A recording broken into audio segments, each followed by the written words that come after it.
prized just for showing up, for breathing, creating new ways to artificially fill the void, sticking our fingers down our throats to whine about the emptiness.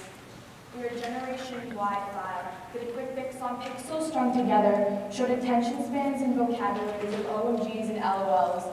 We screenshot the parts of our hearts we want to share. We tweet the truths that our mouths don't understand, our suicide notes composed of emojis and missing vowels, a tub and pills, HLP, a gun and sobbing face, no one cares, a knife, an X's for eyes, I hate my life. We are Generation Romanticized. Depression is a Prada bag full of pills and a misfit love with endless acceptance instead of the feeling of drowning in your own tears while everyone keeps their tissues to themselves. Anxiety, get out of jail free card, your fears, having an identity crisis. It's an excuse for your to want us to sit on the couch and eat chips instead of your fingers wrapping themselves around your throat because your eyes are too nervous to look away. It's your happiness, photographing your dreams and torching the camera before they even get developed. Mental illness is Liv's roller coaster at the park that you can get off of any time you feel. It's the baggage you claim that's just big enough for a teacup poodle instead of the windstorm during every season, a constant reminder of your worth in letters and numbers woven together to make a pair of glasses with prescription bottle lenses that you can never take off, the perpetual sight of distortedness, never clearing the image your happiness burnt. Your generation artificial, hidden behind synthetic screens, flash smiles made of pixels and cast simulated words that leave real scars in real flesh. Pretend just for a moment that you can live online, that you may rest your head on a pillow of shared links, that you may sleep on a bed of tweets and posts. But on your digital mask, make believe that you have buried any you that isn't on a profile. Let your fingers twitch in the night and be haunted by a reflection of your computer screen in the mirror. Play dress up with identities that don't fit your shoe size. Share the artificial you with the unforgiving, unforgetting internet.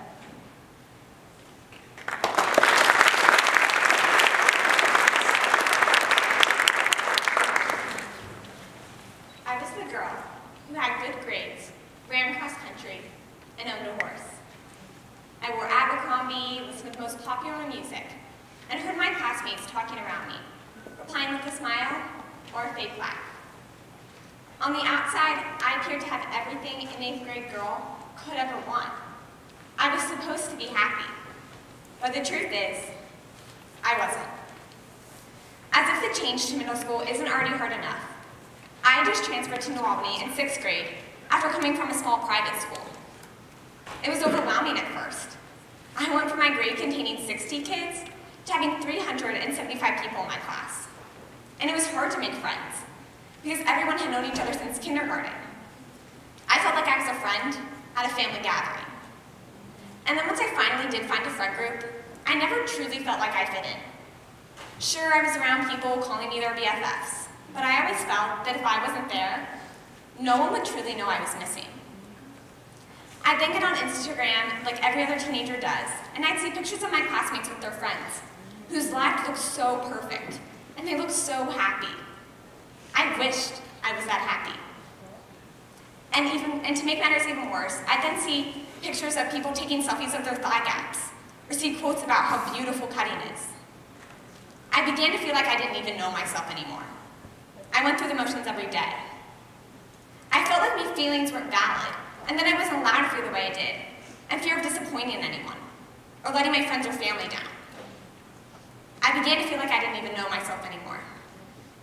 And I wanted to feel something, and it didn't matter if I had to bring physical harm to myself in order to. So I began to cut.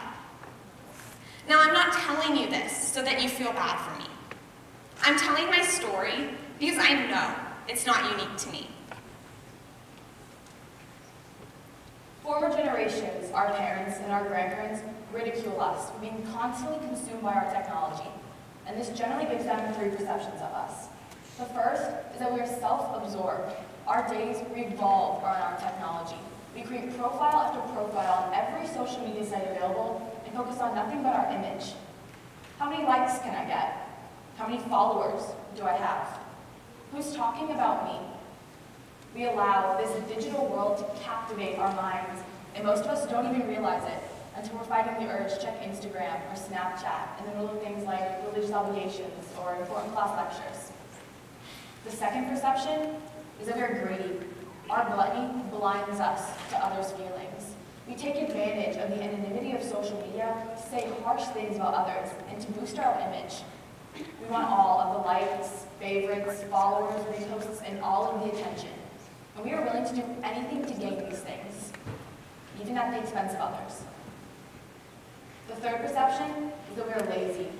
How many of your parents say things like, you aren't being social if you're just staring at a screen? How can you make a connection with someone through the internet? How are you benefiting from being on social media all day? Now, even though we want to deny these perceptions, they're generally true. Of course, there are those who have managed to use social media in a positive way. But as far as I know, our retweets aren't spurring mass movements of change or starting charity funds. We indulge in ignorance, racism, and stupidity every time we open social media via internet trends.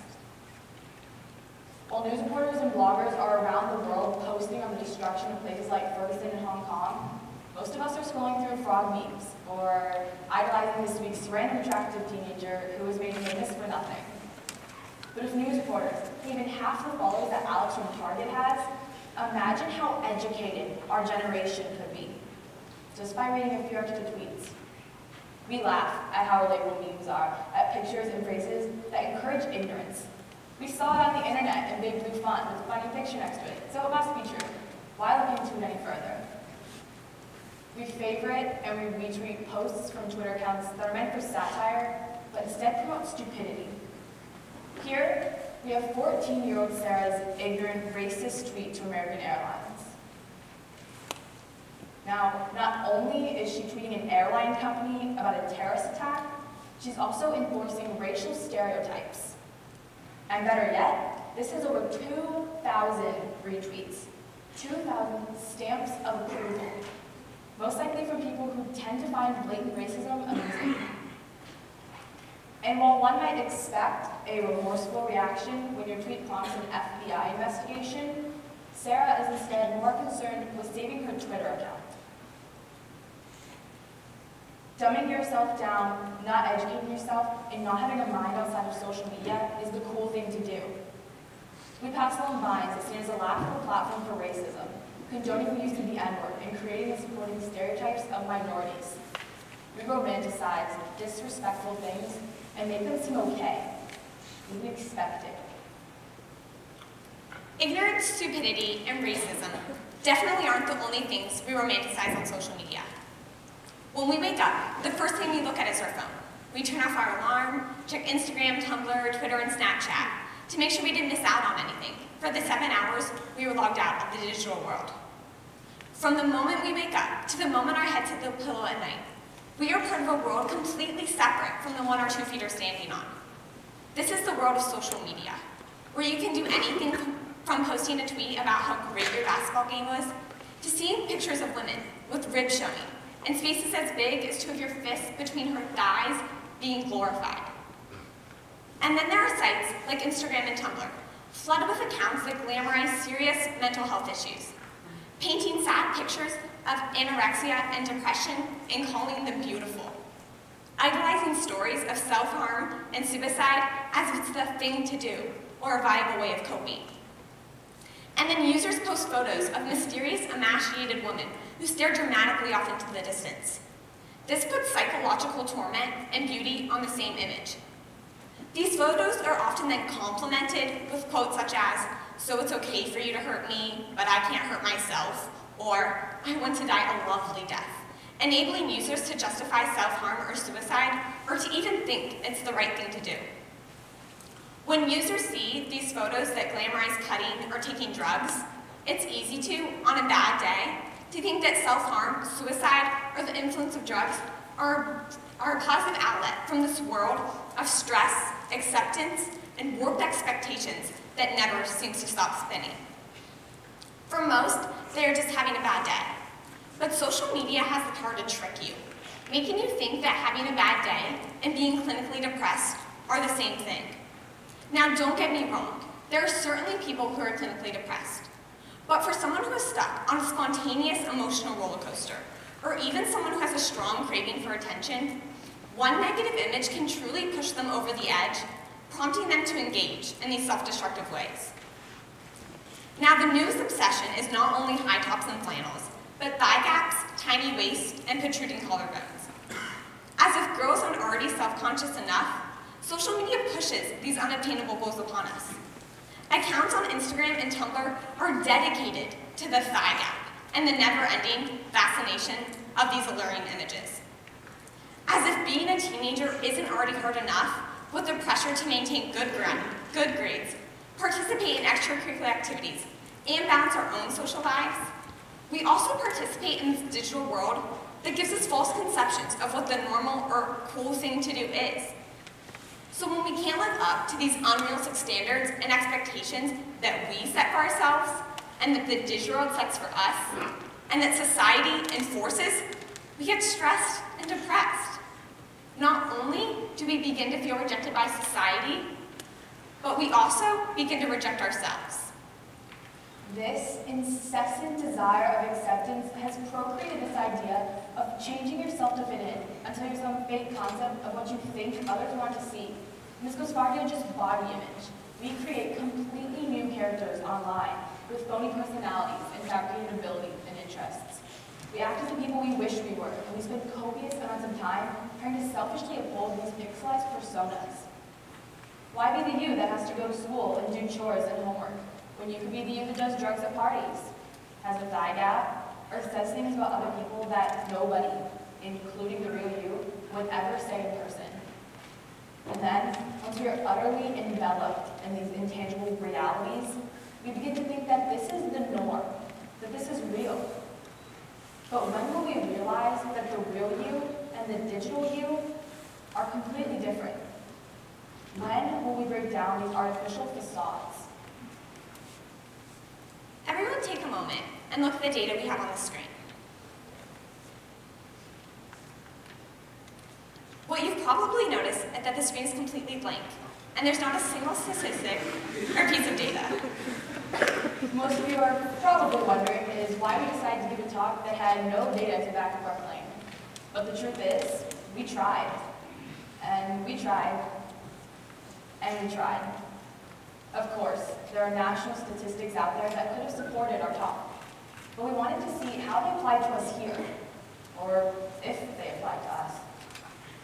After sending out a survey, modifying the questions 3 different times, and finally seeking approval to present that data here to you today, we were rejected by various adults who have power beyond our control.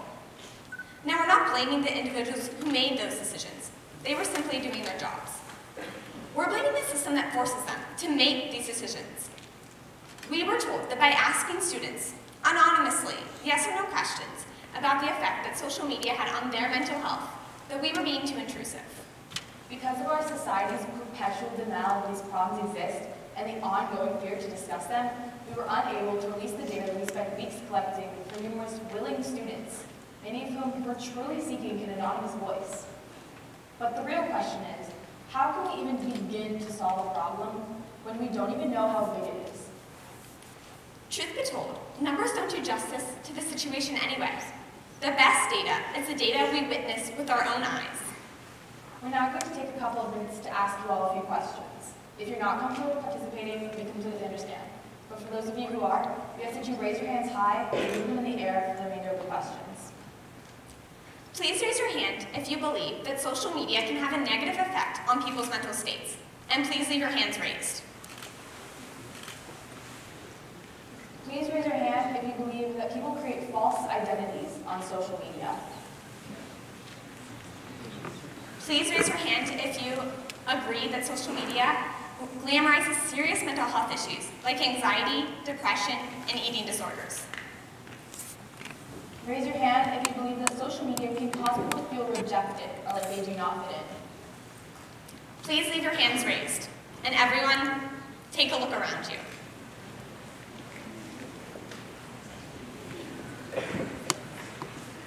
Please put your hands down.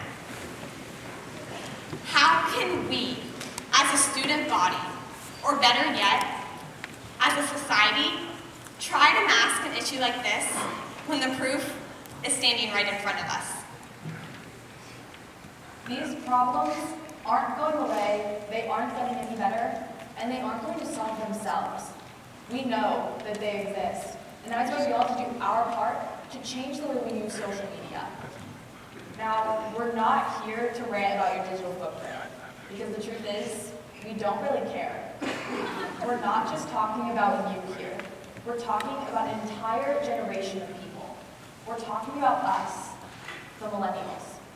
And if we don't change the way we use social media, then who will? It's up to us to revolutionize social media. Middle school was a very tough point in my life, and because of the images I chose to let flow through my social media feed, self-harm and cutting were alien to me. It seemed like an okay thing to do.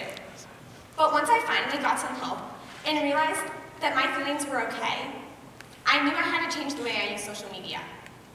Now, we're not telling you to delete your social media accounts. That's like putting a Band-Aid on a cut that needs stitches. The Band-Aid isn't doing anything to help the cut heal, and eventually, it's just gonna fall off anyway. Just like when we delete our social media accounts, all we're doing is temporarily saying they're not out of a world that's gonna continue to grow with or without us. We're not doing anything to fix the problem. And for most of us, that Band-Aid's eventually just gonna fall off anyway, and we're just gonna log right back onto our social media after a day-long break. However, hitting the unfollow button is completely different. Social media is fueled by favorites, reposts, and followers. When enough people withdraw their approval and support, these destructive accounts have nothing left to fuel their fire. By hitting the unfollow button, you're not just unsubscribing to a feed. You are actively displaying your disapproval. You're stitching the wound. With that one simple click, you have the power to show that you do not support accounts that glamorize and even encourage discrimination, work quality expectations, and serious mental health issues. All real problems that have real effects on real people. What we need to realize is that social media has the power to talk someone off of the ledge. But first, we have got to stop talking so many people onto it. We need to wake up, and we need to change. I know we hear this every day, and we all smile and nod in agreement, and then just go right back to our old ways. But today is the day to change that. Each and every one of you in this auditorium has the power to take this mechanism of ignorance, pain, and destruction that we call social media and turn it into a source of empowerment and support and even knowledge. Even though you might just feel like a mere number or screen name or @ symbol, you're not. And it's up to us to show the world that there are true, rational people behind these visual identities, and that those very people have the power to change the way that social media is used forever. We all have the power to make an impact. One click, one tweet, and one post at a time. Thank you.